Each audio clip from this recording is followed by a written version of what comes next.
Magandang araw po sa inyong lahat mga kababayan at welcome back dito po sa PNR. At ito nga mga kababayan, nasa thumbnail po natin na bumaliktad na, Chua kumanta na. Breaking news, grabe lahat nagpanik. Ako, ano kaya ito mga kababayan? At ito pa, Palasyo at Kongreso nabulabog, nataranta. Dahil nga po yan mga kababayan, ito i-share po natin itong video na ito, no? Itong sinasabi kong bumaliktad na. 'Di ba kasi itong si Katunying, 'di ba? Ay kilala nating pro Marcos po ito, pro administration, 'di ba? Kasi si Katunying nga po, 'di ba, yung pumuna. Kaya po natanggal itong si Attorney Vic Rodriguez, 'di ba mga kababayan? Sila po ang tumira. Okay, paalala lang po natin. Pero bakit ngayon, no? Itong video niya, itong video na kumakalat din sa social media, bakit parang galit na galit si Katunying sa ating gobyerno? Sabi nga dito buti naman at natauhan na, no? Itong si Katunying, alright? Mamaya mga kabayan, pakikinggan po natin itong si Katunying at kung ano ang kanyang sasabihin patungkol po sa ating administrasyon. Okay? Eto talagang baka sabihin nyo, ano to, DDS talaga ito siya, Katunying. Hindi po, no? Kasi pro Marcos po ito Pero mamaya pakinggan po natin. At ito pa mga kababayan, Vice President Sara Duterte, nako, may mensahe kay President Bongbong Marcos Jr. Kung ano yan, mamaya alamin po natin mga kababayan. Alright, at ito na nga, simulan na po natin mga kababayan, dito po kay Katunying. Ito po. Eto, pasok Katunying at bigyan natin to ng reaksyon. Po ako dito. Ako ay naniniwala na garapal ang katiwalian sa pamahalaan sa ilalim ni Pangulong Bongbong Marcos ngayon. So yan mga kababayan, ay nako. Ako talaga agree ako sa iyo, Katunying, At sa lahat siguro ng sinabi mo, sa lahat ng sinasabi mo sa iyong mga vlogs, no? Ito ang mas kapani-paniwala, mga kababayan. Itong sinasabi niya ngayon ang mas kapani-paniwala.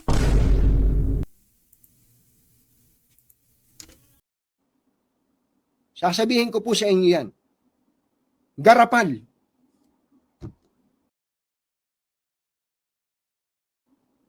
Kaya, kung meron man pong dapat na umaksyon dito, dapat si Pangulong Bongbong Marcos. Si Pangulong Bongbong Marcos should act immediately.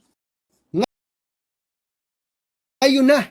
Dapat magsalita si Pangulong Bongbong Marcos tungkol sa mga porsyento ng mga congressman pati ng mga senador sa mga government projects. Nako mga kababayan, porsyento, ayan na nga ba no? Porsyento ng mga congressman at senador sa mga government projects. Kung diyan nga sa ano na yan, sa sinasabi ni Katunying, no? Kung diyan nga sa mga government projects ay may porsyento sila, ano pa kaya itong pamimigay ng ayuda? Baka hindi lang porsyento, mga kababayan. Hindi lang ganitong porsyento ang nakukuha nila dito po sa pamimigay ng ayuda. Ano po sa tingin ninyo mga kababayan? Mukhang nakuha, no? Palakpakan natin, Minsan palakpakan din natin pag tama. Tamang sinasabi ni Katunying, kaya palakpakan po natin. Garapalan na po itong mga ginagawa, no, ng Kongreso at mga senatongs. Ayon po yan kay Katunying, yung mga porsyento nila sa mga government projects. May porsyento pala yan. May mga porsyento pala kayo, kaya ayaw niyong pag-usapan itong flood control projects. Na 5,500 flood control project ang sabi ay tapos na. At 1.4 billion ang ginagastos dyan araw-araw mga kababayan. Pero ang mas malala, no? Project yan Ang may mas malala pa pala dyan sa projects na yan. No? Itong pamimigay ng ayuda, magkano kaya, no? Kung doon nga sa project na audit pa yun May audit din ba itong pamimigay ng ayuda? Kasi kung meron mga kababayan, talagang sasablay talaga kahit sasablay dyan eh.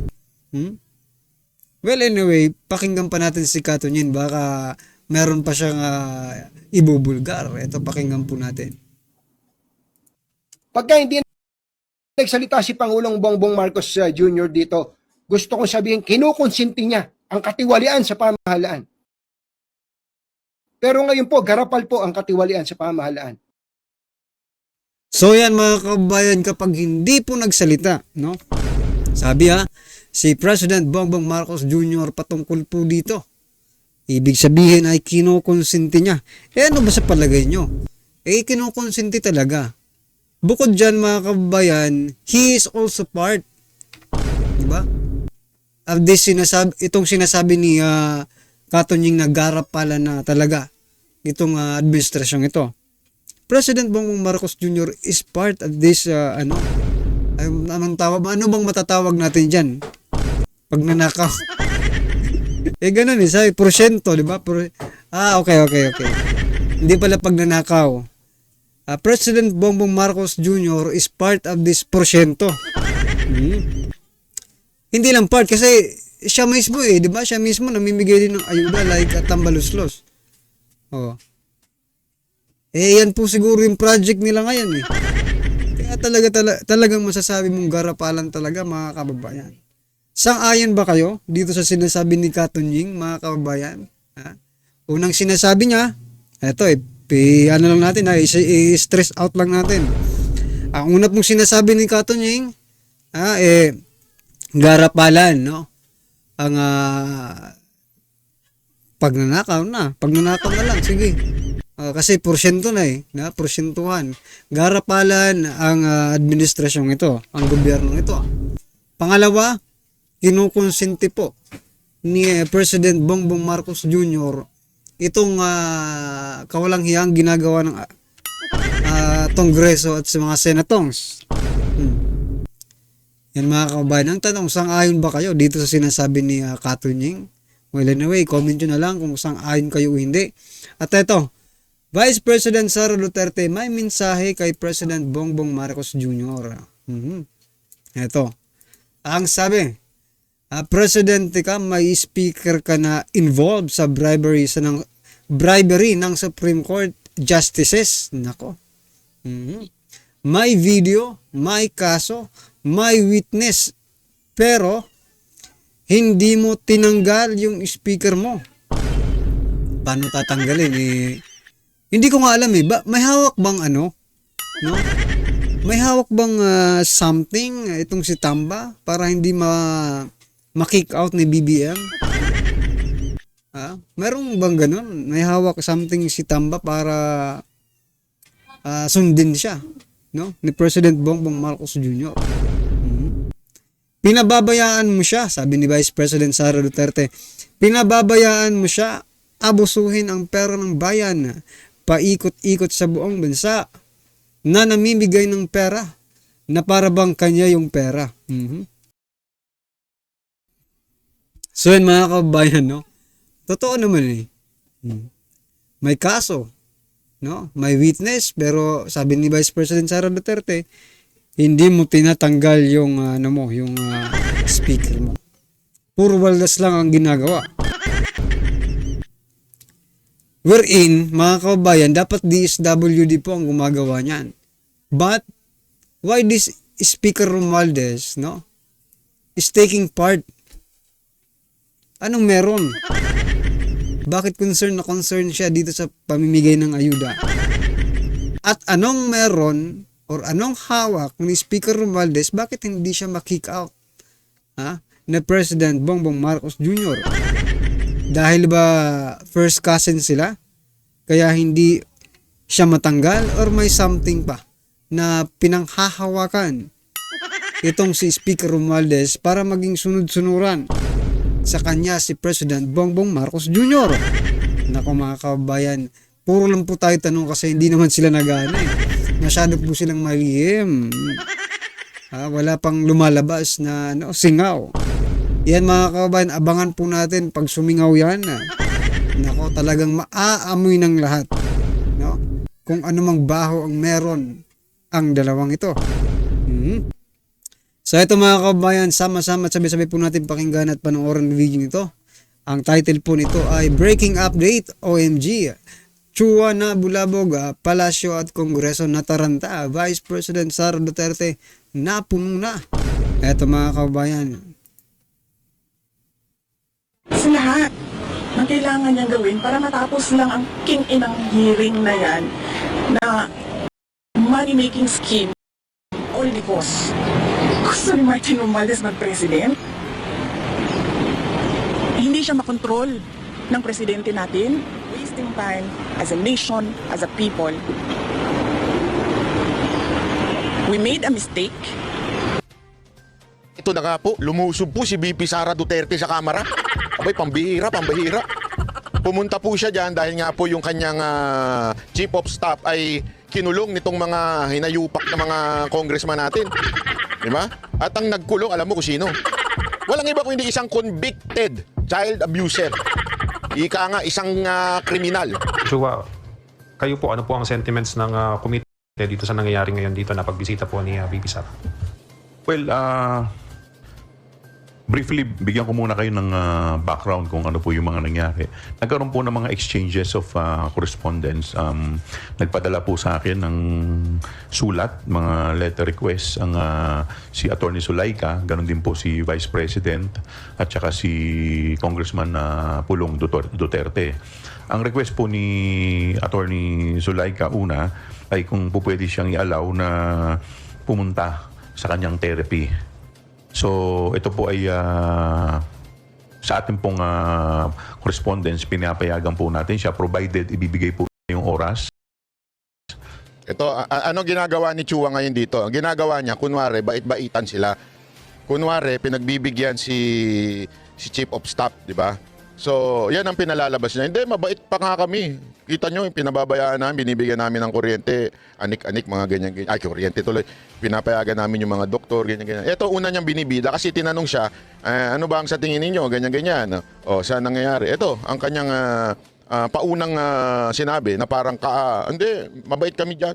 Yung lugar at saka i-escortan po siya ng ating Sergeant at Arms, tao ng Sergeant at Arms. Pangalawa, sumulat po sa atin si Vice President kung po pwede na mag-stay siya kasama si Attorney Zulaika for the duration ng kanyang detention. Ito po ay hindi natin inalaw dahil unang-una hindi naman po siya part ng naikukulong.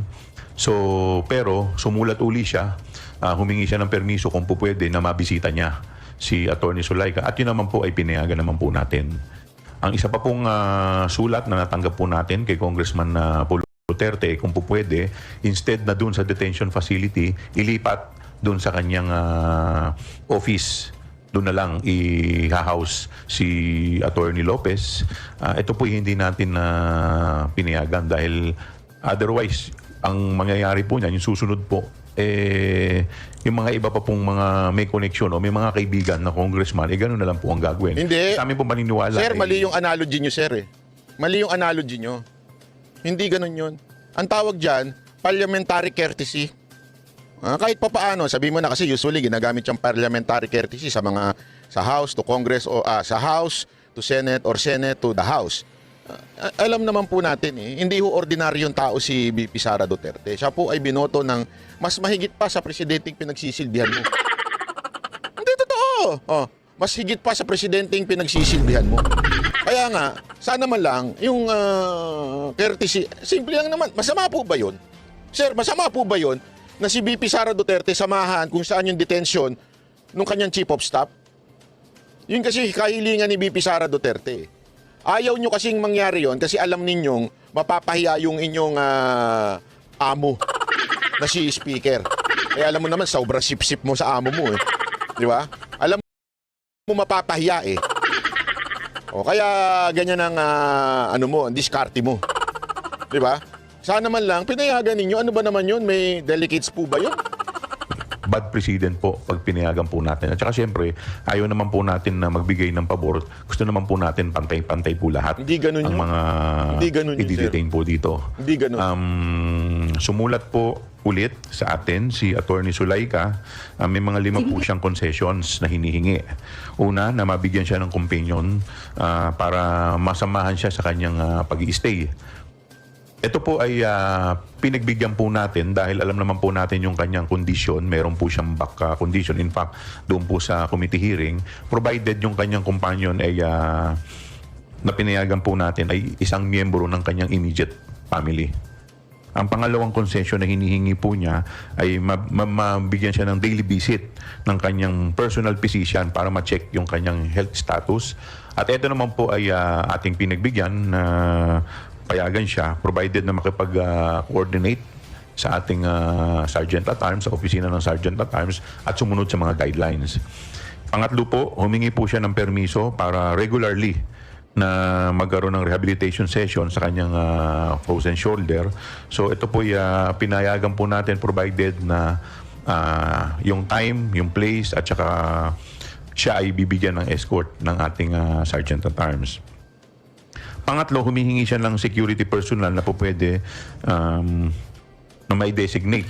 So ito po pumayag tayo subject to the condition na tayo yung security po natin dito sa house ang ibibigay po natin.